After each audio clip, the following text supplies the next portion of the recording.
Hello guys, आज हम class 12 chapter 3 exercise 3.1 की कुछ बेसिक टर्म डिस्कस करने जा रहे हैं।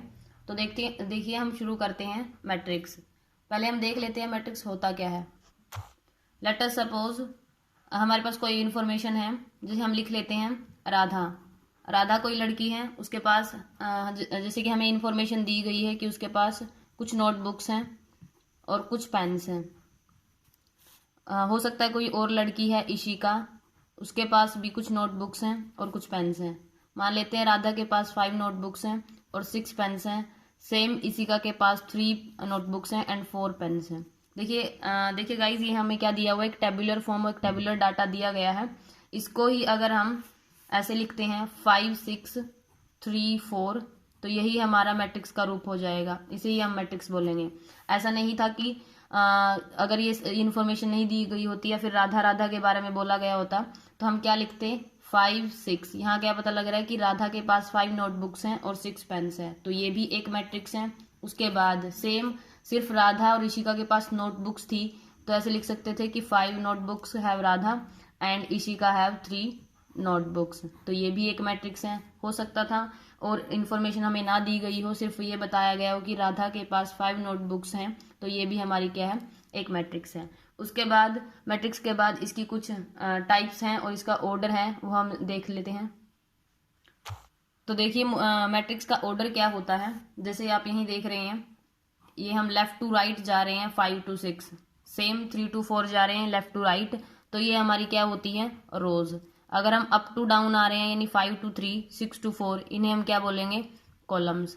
आप इसको ऐसे भी देख सकते हैं जैसे कि आपने एक्स एक्सिस और वाई एक्सिस देखा है, तो जो ये हॉरिजॉन्टल लाइन है ये हमारी रोज है, जैसे आप इसमें देख रहे हैं। उसके बाद जो ये वर्टिकल लाइन है ये हमारी क्या है, कॉलम है। वाई एक्सिस जो हमारी है वो कॉलम है। तो हम देख रहे हैं कि इसमें 2 रो 5 to 6 और 3 to 4 2 रोज हैं, 5 to 3 6 to 4 2 कॉलम है, तो 2 क्रॉस 2 यही इस मैट्रिक्स का क्या हो जाएगा, ऑर्डर। अगर हमें किसी भी मैट्रिक्स का ऑर्डर पता करना है, ये किस ऑर्डर की मैट्रिक्स है, तो वो क्या होगा, जितने नंबर ऑफ रोज और जितने नंबर ऑफ कॉलम्स हैं उसमें, वो उस मैट्रिक्स का ऑर्डर हो जाएगा। तो इसमें क्या था, इसमें 1 रो और 1 ही कॉलम, तो 1 क्रॉस 1। सेम 1 रो लेकिन कॉलम कितने हैं, 2, तो 1 रो कॉलम 2, ये हमारा मैट्रिक्स का ऑर्डर हो जाएगा। अगर हम मैट्रिक्स के ऑर्डर की मल्टीप्लाई कर दे, जैसे 2 क्रॉस 2, तो क्या आएगा, 4, 2 2 जा 4, तो यही हमारा क्या बन जाएगा, जितने उस मैट्रिक्स में एलिमेंट्स हैं वो हमारे पास आ जाएंगे। अब देख भी सकते हैं इसमें 4 एलिमेंट्स है, तो 2 क्रॉस 2 की मल्टीप्लाई अगर हम कर देते हैं तो उस मैट्रिक्स के ऑर्डर के साथ साथ उसमें एलिमेंट्स कितने हैं वो भी हमें मिल जाएगा।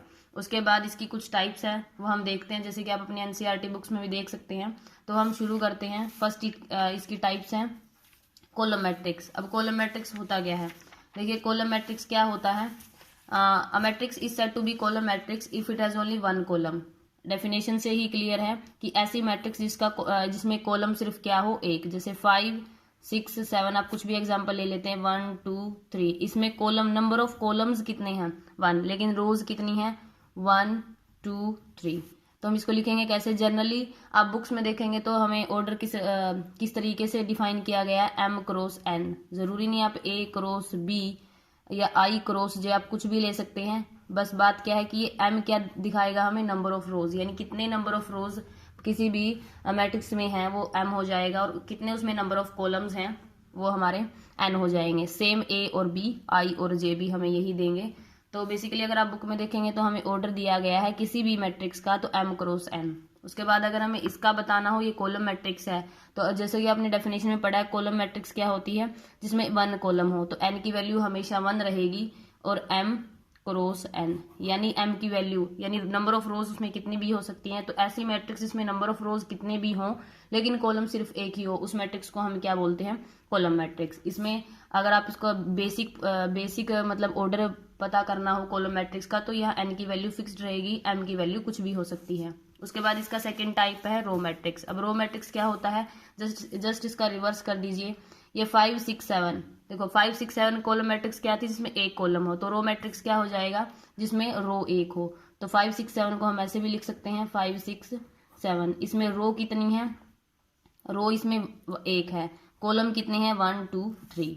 तो जनरली m क्रॉस n जो होता है हमारा मैट्रिक्स का ऑर्डर होता है। अब की बार क्या हो जाएगा, अगर इसका जनरली बेसिक ऑर्डर पूछे अगर रो मैट्रिक्स का तो क्या हो जाएगा, m की वैल्यू फिक्स्ड हो जाएगी, 1 रहेगी, और n हमारा कुछ भी हो सकता है। तो 1 क्रॉस n ये हमारा क्या हो जाएगा, रो मैट्रिक्स का जनरल ऑर्डर हो जाएगा। उसके बाद है इसका third type square matrix. Square matrix क्या होता है, जिसमें m की वैल्यू n के इक्वल हो, यानी नंबर ऑफ रोज किसके बराबर हो, नंबर ऑफ कॉलम्स। इसमें क्या था, इसमें कॉलम 1 था, कॉलम मैट्रिक्स। इसमें रो 1 थी, रो मैट्रिक्स। इसमें क्या होगा, जितने नंबर ऑफ कॉलम्स है उतने ही अगर नंबर ऑफ रोज हो जाए तो वो क्या हो जाएगा, स्क्वायर मैट्रिक्स। जैसे 2 3 4 5, इसमें रो भी कितनी है, 1 2, कॉलम भी कितने हैं, 1 2, तो 2 क्रॉस 2 ये हमारा क्या हो जाएगा, स्क्वायर मैट्रिक्स, जिसमें नंबर ऑफ रोज और कॉलम बराबर हों। उसके बाद है डायगोनल मैट्रिक्स। अब डायगोनल मैट्रिक्स क्या होता है, diagonal matrix a square matrix is said diagonal matrix if all its non diagonal elements are 0। Diagonal matrix क्या हो जाएगा, जैसे हम देख लेते हैं एग्जांपल 1 0 2 4, यानी अगर इसके डायगोनल एलिमेंट्स को छोड़कर बाकी इसके जो सारे एलिमेंट्स हैं वो अगर 0 हो जाए तो उस मैट्रिक्स को हम क्या बोलते हैं, डायगोनल एलिमेंट्स। जैसे 1 और 4 को छोड़ के जो नॉन डायगोनल एलिमेंट्स है वो 0 हैं, तो वो मैट्रिक्स क्या हो जाएगी, डायगोनल एलिमेंट्स, डायगोनल मैट्रिक्स। उसके बाद है स्केलर मैट्रिक्स। अब स्केलर मैट्रिक्स क्या होती है, सेम स्केलर मैट्रिक्स को होने के लिए पहले क्या होना पड़ेगा, डायगोनल। और डायगोनल की डेफिनेशन में क्या था, डायगोनल मैट्रिक्स को होने के लिए पहले स्क्वायर मैट्रिक्स होना पड़ेगा। तो सेम स्केलर मैट्रिक्स क्या होगी, पहले तो वो डायगोनल मैट्रिक्स होगी, यानी ऐसी होगी। उसके बाद इसकी स्केलर होने के लिए उसको क्या कंडीशन को पूरा करना पड़ेगा, a diagonal matrix is said to be scalar matrix if its diagonal elements are equal. अगर इसके डायगोनल एलिमेंट्स क्या हो, इक्वल हो। जैसे यहाँ 1 था, 0 0 1, यहाँ 1 हो, तो ये क्या हो जाएगी, स्केलर मैट्रिक्स। यानी एस से आप सेम भी याद रख सकते हैं, एस से स्केलर, एस से सेम, यानी डायगोनल एलिमेंट्स जिसके सेम हो और उसके बाद जो नॉन डायगोनल एलिमेंट्स हैं वो 0 हो, तो उस मैट्रिक्स को हम स्केलर मैट्रिक्स बोल सकते हैं। इसके लिए ऐसे भी हो सकता है 3 0 0 3, ये भी एक स्केलर मैट्रिक्स है। 4 0 0 4, ये भी एक स्केलर मैट्रिक्स है। आप 3 क्रॉस 3 की भी ले सकते हैं, जैसे 1 0 0 0 1 0 0 0 1। आप इसको आइडेंटिटी मैट्रिक्स भी बोल सकते हैं, क्योंकि जो कि अगली टाइप आएगी आपके पास, इसको आप स्केलर मैट्रिक्स भी बोल सकते हैं, क्योंकि इसके नॉन डायगोनल एलिमेंट्स 0 हैं और डायगोनल एलिमेंट्स 1 है, यानी सेम है। उसके बाद है आइडेंटिटी मैट्रिक्स। आइडेंटिटी मैट्रिक्स क्या होता है, जो कि आइडेंटिटी मैट्रिक्स क्या होती है, वो पहले स्केलर होगी, स्केलर मैट्रिक्स पहले डायगोनल होगी और डायगोनल मैट्रिक्स पहले स्क्वायर मैट्रिक्स होगी। क्योंकि देखो जब स्क्वायर मैट्रिक्स थी तो उसका ऑर्डर सेम होना चाहिए, तो डायगोनल के लिए भी ऑर्डर सेम होना चाहिए। ऑर्डर सेम था, सिर्फ नॉन डायगोनल एलिमेंट्स 0 थे। उसके बाद स्केलर में क्या था, स्केलर में जो नॉन डायगोनल एलिमेंट्स तो 0 थे, यानी वो डायगोनल तो थी। उसके बाद स्केलर के लिए वो एलिमेंट्स भी सेम होने चाहिए, जो डायगोनल वाले एलिमेंट्स हैं वो भी सेम होने चाहिए। उसके बाद आइडेंटिटी मैट्रिक्स में क्या हो जाएगा, नॉन डायगोनल एलिमेंट्स भी 0 होने चाहिए, जो डायगोनल पे नहीं है वो भी 0 होने चाहिए। उसके बाद जो डायगोनल पे है उसमें हमेशा क्या होना चाहिए, 1। वहां पर क्या होना चाहिए, आइडेंटिटी से ही क्लियर है कि वो 1 होना चाहिए। उसके बाद है